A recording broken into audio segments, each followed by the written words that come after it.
1 month ಆಗಿತ್ತು sir. Situation red alert ಇದೆ ಪೂರಾ. ಹೊರಗೆ ಯಾರನ್ನೂ ಬಿಡಲ್ಲ ಪೂರ್ತಿ. ಹೊರಗಿಂದ ಯಾರೂ ಒಳಗೂ ಇಲ್ಲ. ಸಾಯಂಕಾಲ ಆದರೆ ಪೂರ್ತಿ ಕತ್ಲು.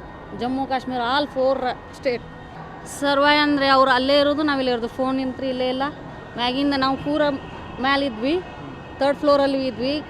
ಎಲ್ಲರೂ ಕೆಳಗೆ ಬರೋದು. ಗ್ರೌಂಡ್ ಫ್ಲೋರಿಗೆ ಬಂದು ಕೆಳಗೆ ಕುಂತ್ಕೊಂಡ್ಬಿಡೋದು. ಲೈಟ್ ಇಲ್ಲ, ಟಾರ್ಚ್ ಇಲ್ಲ, ಏನಿಲ್ಲ, ಫೋನ್ ಇಲ್ಲ. ಈಗ ನಿಮ್ಮ ಯಜಮಾನರು ಕೆಲಸಕ್ಕೆ ಹೋದ್ರಿ ಎಷ್ಟು ದಿನ ಆದ್ಮೇಲೆ ಬರ್ತಿದ್ರು ವಾಪಸ್ ಅಲ್ಲಿ? ಅಂದರೆ ಈ ಸಿಚುವೇಶನಲ್ಲಿ ಅವರು ಅಂದರೆ ಅಲ್ಲೇ ಅವ್ರ ಡ್ಯೂಟಿ, ಅವರು ಇದನ್ನು ಬಿಡೋತನ, ಹೊರಗೆ ಬಿಡೋತನ ಅಷ್ಟೇ. ಅವರು ಅಲ್ಲೇ ಇರೋದ್ರಿ, ಡ್ಯೂಟಿ ಅಲ್ಲೇ ಮಾಡೋದು ಒಳಗೆ. ಹಾಂ, ಬರ್ತಿದ್ರಿ ಅಷ್ಟೇ. ಫ್ಯಾಮ್ಲಿ ಇರ್ತಿತ್ತಲ್ವಾ, ಅದಕ್ಕೆ 1 ದಿನಕ್ಕಾದರೂ ಬರ್ತಿದ್ರು ಒಮ್ಮೆ. ಈಗ ಬಾರ್ಡ್ರ್ ಮತ್ತು ನಮ್ಮ ಮನೆಗಿರೋದು 25 ಕಿಲೋಮೀಟ್ರ್ ಅಷ್ಟೇ ಸರ್. ಈಗ ನೀವು ಈಗ ಪ್ರೆಸೆಂಟ್ ಏನಾದ್ರು ಮಾತಾಡಿದ್ರ ನಿಮ್ಮ ಯಜಮಾನ್ರ ಜೊತೆ? ಹೆಂಗಿದೆ ಪರಿಸ್ಥಿತಿ ಕೇಳಿ? ಇಲ್ಲ ಸರ್, ಫೋನ್ನಲ್ಲಿ ಹೇಳೋದಿಲ್ಲ ಅಂತ ಹೇಳಿದಾರು. ನೀವು ಏನು ಕೇಳಬೇಡ, ಯಾಕಂದರೆ ಸೈಬರ್ ಅಟ್ಯಾಕ್ ನಡೀತಿದೆ ಅಲ್ವಾ, ಅದ್ರ ಸಲುವಾಗಿ ಏನೂ ಇಲ್ಲ ಸರ್. ನ್ಯೂಸ್ ನೋಡಿ ಓನ್ಲಿ. ಓಕೆ ಸರ್, ನೋಡಿರಿ. ಸೈರನ್ ಸದ್ದದು ಬರ್ತಾ ಇತ್ತು. ಸೈರನ್ನೂ ಬಂದಿದೆ. ಇವ್ರ ಇತ್ತಾಗಿಂದ ಹೊಡೆದಿದ್ದೂ ಕೇಳಿಸಿದೆ ಸರ್. ಅಷ್ಟೇ ಕೇಳಿಸಿದೆ, ಅಷ್ಟೇ, ನೋಡಿಲ್ಲ ಅಷ್ಟೇ ಪೂರ್ತಿ. ಅಷ್ಟೊತ್ತನ ಹೊಡೆದ ಕೆಳಗೆ ಬಂದುಬಿಡ್ತಿದ್ದೆ. ಯಜಮಾನ ಜೊತೆ ಮಾತಾಡಿದ್ರಿ? ನಾವು ಟ್ರೈನ್ ಹತ್ತಿದ ಮೇಲೆ ಸರ್ 3 ಡೇಸ್ ಆಯಿತು. ಫುಲ್ ಸರ್, ಆಗೋದಿಲ್ವಾ, ಅದೆಲ್ಲಿ ಬಂದು ಬೀಳುತ್ತೆ ಅನ್ನೋದೇ ಗೊತ್ತಿರಲ್ಲ. ಮತ್ತು ಅದರೊಳಗೆ ಸಣ್ಣ ಮಗಳು ಇದಕ್ಕೆ ಸಣ್ಣ ಸತಕ್ಕಿದ್ದಾರೆ ಅಲ್ಲಿ. ಫುಲ್ ಹೆದರಿಕೆ ಬರ್ತೀವಿ ಸರ್. ಎಲ್ಲ ಫೆಸಿಲಿಟಿ ಇಟ್ಕೊಂಡೇ ಕೆಳಗೆ ಹೋಗೋದು. ಜ್ವರ ಬಂದ್ರೆ ಸತಕ್ಕೆ ಅವ್ರು ಟ್ಯಾಬ್ಲೆಟ್ ಇಟ್ಕೊಂಡೇ ಕೆಳಗೆ ಬರೋದು. ನಾವು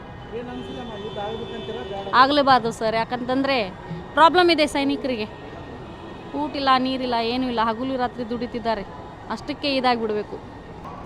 ಒಂಥರ ಮನಸ್ಸಿಗೆ ಊರಿಗೆ ಬರೋಕ್ಕೆ ಮನಸ್ಸೇ ಇದ್ದಿರಲಿಲ್ಲ ರೀ. ಅಲ್ಲೇ ಅವ್ರು ಕೂಡ ಇರ್ಬೇಕು ಅನ್ಸಾತಿತ್ತು. ಆದ್ರೆ ಅಲ್ಲಿ ಸಿಚುವೇಶನ್ ನೋಡಿ ಎಲ್ಲರನ್ನೂ ಕಳ್ಸಾಕತ್ತು. ಅದಕ್ಕೆ ನಾವು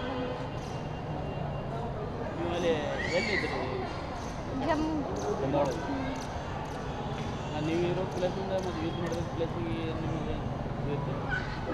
25 ಕಿಲೋಮೀಟ್ರ್ ಅಷ್ಟೇ ದೂರ ಐತ್ರಿ ಅದು.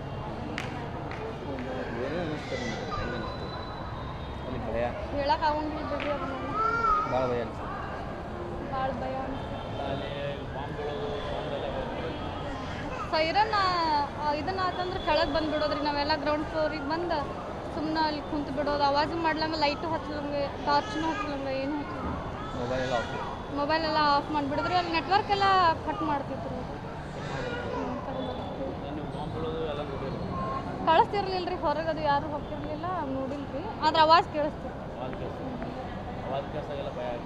ಭಯ ಆಗ್ತಿತ್ತು. ಸೇಫ್ ಅನ್ನೋಕೇನು ರೀ, 25 ಕಿಲೋಮೀಟ್ರ್ ಅಷ್ಟೇ. ಅದಕ್ಕೆ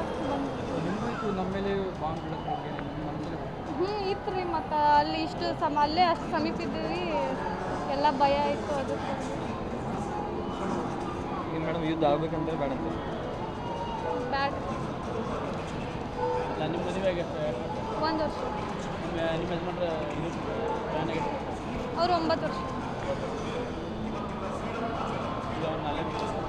ಹಾಂ, ಬಿಟ್ಟು ಬಂದು ಭಾಳ ಬೇಜಾರಾಗುತ್ತೆ. ಬರಾಕ್ ಮನ್ಸ ಇದ್ದಿರಲಿಲ್ಲ.